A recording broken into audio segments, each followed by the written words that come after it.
Shalom, perkenalkan nama saya Selina Sidipaat dari kelas A1 Keperawatan semester 4. Saat ini saya akan membahas tentang risiko perilaku kekerasan. Video ini untuk memenuhi tugas ujian akhir semester. Perilaku kekerasan adalah salah satu respons marah yang diekspresikan dengan melakukan ancaman, mencederai orang lain, dan merusak lingkungan. Respons ini dapat menimbulkan kerugian baik bagi diri sendiri, orang lain, dan lingkungan.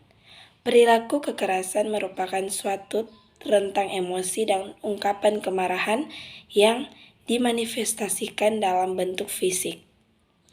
Kemarahan merupakan suatu komunikasi atau proses penyampaian pesan individu.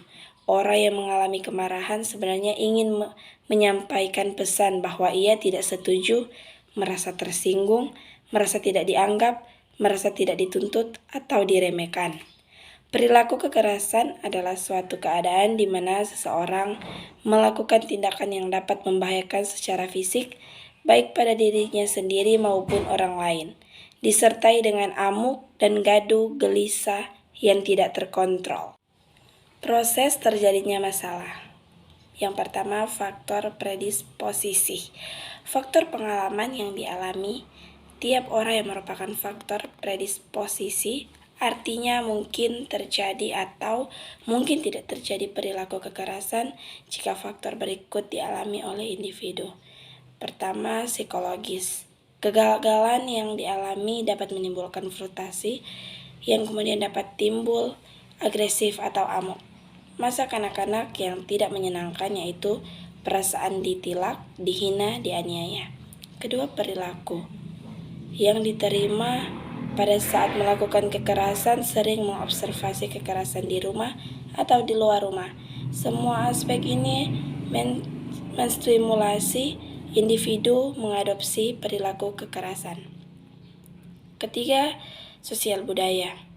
Budaya tertutup dan membalas secara diam dan kontrol sosial yang tidak pasti terhadap perilaku kekerasan akan menciptakan seolah-olah perilaku kekerasan yang diterima. Kedua, tentang faktor presipitasi. Faktor presipitasi dapat bersumber dari pasien, lingkungan, atau interaksi dengan orang lain. Kondisi pasien seperti ini: kelemahan fisik, keputusaan, ketidakberdayaan, percaya diri yang kurang dapat menjadi penyebab perilaku kekerasan. Demikian pula dengan situasi lingkungan yang ribut, padat, kritikan yang mengarah pada penghinaan, kehilangan orang yang dicintainya, atau pekerjaan, dan kekerasan merupakan faktor penyebab yang lain. Interaksi yang provokatif dan konflik dapat mula memicu perilaku kekerasan.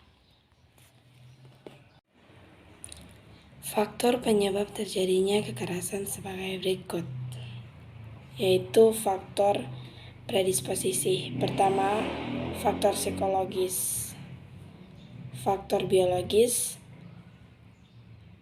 dan faktor sosial budaya.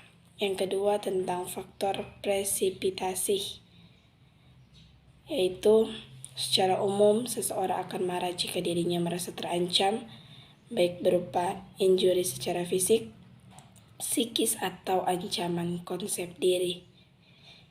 Beberapa faktor perilaku kekerasan sebagai berikut, yaitu pertama, klien kelemahan fisik, keputusan, ketidakberdayaan, kehidupan yang penuh agresif, dan masa lalu yang tidak menyenangkan. Kedua, interaksi, penghinaan, kekerasan, kehilangan orang yang berarti, merasa terancam baik internal maupun eksternal. Dan yang ketiga, lingkungan, panas, padat, dan bising. Baiklah, itulah materi yang sudah saya paparkan. Diucapkan terima kasih. Tuhan Yesus memberkati.